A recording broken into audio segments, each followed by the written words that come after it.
سورۃ البقرہ آیت نمبر 104۔ یا ایہا الذین آمنوا لا تقولوا راعنا وقولوا انظرنا واسمعوا وللکافرین عذاب علیم۔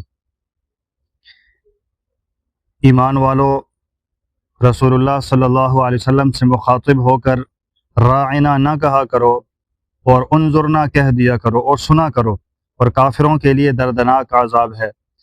کافر لوگ خواہ اہل کتاب میں سے ہوں یا مشرکین میں سے یہ پسند نہیں کرتے کہ تمہارے پروردگار کی طرف سے کوئی بھلائی تم پر نازل ہو، حالانکہ اللہ جس کو چاہتا ہے اپنی رحمت کے لیے مخصوص فرما لیتا ہے، اور اللہ فضل عظیم کا مالک ہے۔ ہم جب بھی کوئی آیت منسوخ کرتے ہیں یا اسے بھلا دیتے ہیں تو اس سے بہتر یا اس جیسی لے آتے ہیں۔ کیا تمہیں یہ معلوم نہیں کہ اللہ ہر چیز پر قدرت رکھتا ہے؟ کیا تمہیں یہ معلوم نہیں کہ اللہ وہ ذات ہے کہ آسمانوں اور زمین کی سلطنت تنہا اسی کی ہے، اور اللہ کے سوا نہ کوئی تمہارا رکھوالا ہے نہ مددگار؟ کیا تم یہ چاہتے ہو کہ اپنے رسول سے اسی قسم کے سوال کرو جیسے پہلے موسیٰ سے کیے جا چکے ہیں؟ اور جو شخص ایمان کے بدلے کفر اختیار کرے وہ یقیناً سیدھے راستے سے بھٹک گیا۔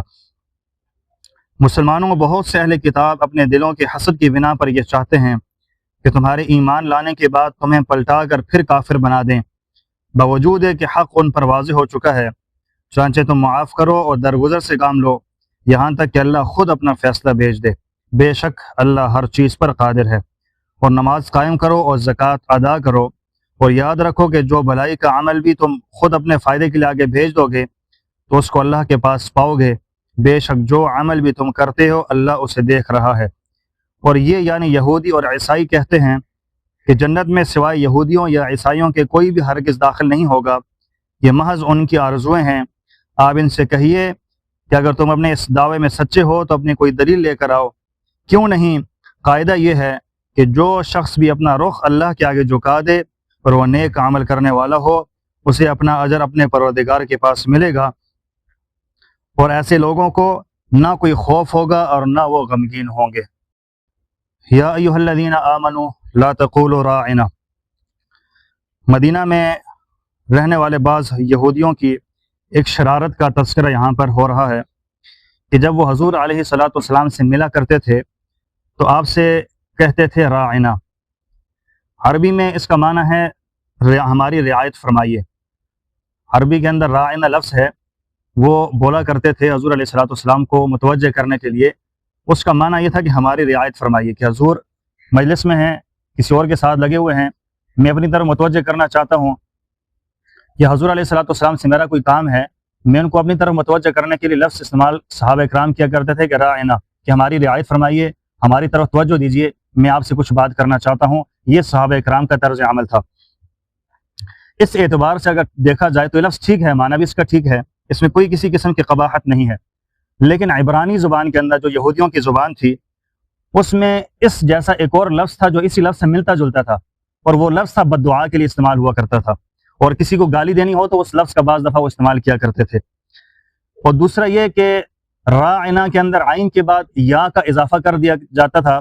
وہ لوگ یہودی عین کے بعد یا کا اضافہ کر دیا کرتے تھے، اصل لفظ راعنا، وہ یہ کہا کرتے تھے راعینا، عین کے بعد یا کا اضافہ کر دیا کرتے تھے، اس سے معنی بنتا ہے چرواہے۔ مسلمانوں کی نیت تو لفظ راعنا کے ٹھیک ہوا کرتی تھی، یہی لفظ یہودی بھی بولا کرتے تھے، اور یہودیوں کے ہاں عبرانی زبان کے اندر اس کا معنی گالی کے طور پر استعمال ہوتا تھا۔ تو صحابہ کرام تو اس لفظ کو اچھے طریقے سے استعمال کرتے تھے، اور صحابہ کرام نے اس لفظ کو مزید اور استعمال کرنا شروع کر دیا۔ یہودی بھی کہا کرتے تھے، ٹھیک ہے۔ صحابہ کے ذہن میں یہ بات نہیں تھی کہ وہ غلط معنی مراد لے رہے ہیں، اللہ تبارک و تعالیٰ کو تو معلوم تھا، اللہ تعالیٰ تو جانتے ہیں کہ یہ صحابہ تو اچھے الفاظ سے حضور کو مخاطب کرتے ہیں، جبکہ یہودی لفظ یہی ہے لیکن معنی ان کے ہاں اس کا کچھ اور بنتا ہے، وہ اپنا معنی اس سے مراد لیتے ہیں۔ تو اللہ تبارک و تعالیٰ نے اس چیز سے صحابہ کو منع کر دیا۔ حضور اللہ تعالیٰ ہر اس چیز سے منع کرنے والے تھے کہ جس سے حضور کو تکلیف پہنچنے والی ہو۔ دیکھیں، ایک لفظ ہے، اس لفظ سے حضور علیہ الصلاۃ والسلام کو تکلیف پہنچتی تھی کہ صحابہ کرام تو ٹھیک کہتے ہیں لیکن دوسرے یہودی اس کا کوئی اور معنی لے کر حضور علیہ الصلاۃ والسلام کو غلط معنی دیتے تھے، تو اللہ تبارک و تعالیٰ کو یہ پسند نہیں آیا تھا۔ اللہ تعالیٰ نے یہ صحابہ کو فرما دیا اس لفظ کو ہی چھوڑ دیں، لفظ راعنا کو بولنا ہی چھوڑ دیں، بلکہ اس کی جگہ پر آپ کہیں انظرنا، کہ ہماری طرف دیکھیے۔ لفظ راعنا کو چھوڑ دیں۔ اللہ تبارک و تعالیٰ نے یہودیوں کی ایک شرارت تھی، اس کا تذکرہ ان آیت مبارکہ میں فرمایا ہے۔ اس سے پتہ چلا کہ حضور علیہ الصلوۃ والسلام کی بڑی توجہ اور حضور کا بڑا خیال رکھتے تھے اللہ تبارک و تعالی۔ ما ننسخ من آیت او ننسها، اللہ تعالیٰ کی یہ سنت رہی ہے، طریقہ کار رہا ہے کہ وہ مختلف زمانوں کے حالات کی مناسبت سے شریعت کے جو فروعی احکام ہوا کرتے تھے اس کے اندر تبدیلی کیا کرتے تھے۔ جو بنیادی عقائد ہیں ان کے اندر تبدیلی نہیں ہوا کرتی تھی، جیسے کہ توحید ہے، رسالت ہے، آخرت کے حوالے ہیں، جنت ہے، جہنم ہے، فرشتے ہیں، یہ تو پہلے لوگ بھی مانا کرتے تھے، یہ عقائد ہیں، یہ تبدیل نہیں ہوئے، لیکن کچھ فروعی احکامات ایسے تھے کہ جن کے اندر تبدیلی واقع ہوئی ہے۔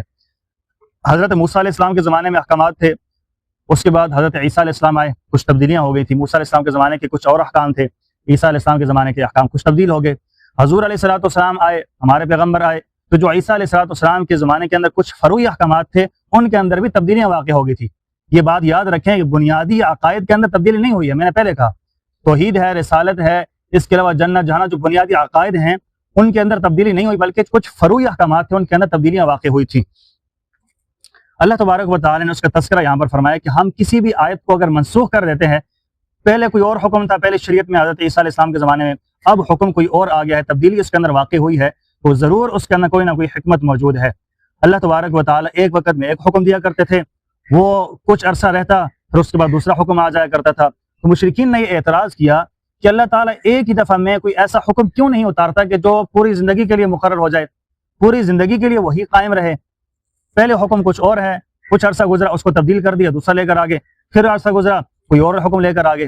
یہ قبلے کے بارے میں آپ دیکھ لیں کہ جب مکہ میں تھے بیت اللہ قبلہ تھا، مکہ سے ہجرت فرما کر مدینہ چلے گئے تو 16 یا 17 مہینے قبلہ بیت المقدس رہا، مسجد اقصی ہمارا قبلہ رہا، پھر اس کے بعد حکم تبدیل ہو گیا، بیت اللہ ہو گیا۔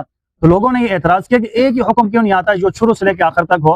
اللہ تبارک و تعالی نے فرمایا کہ ما ننسخ من آیت او ننسها نأتی بخیر منها، ہم کوئی بھی حکم منسوخ کرتے ہیں، کوئی اس کے اندر تبدیلی کرتے ہیں، تو جو دوسرا حکم ہوتا ہے اس سے زیادہ بہتر ہوتا ہے۔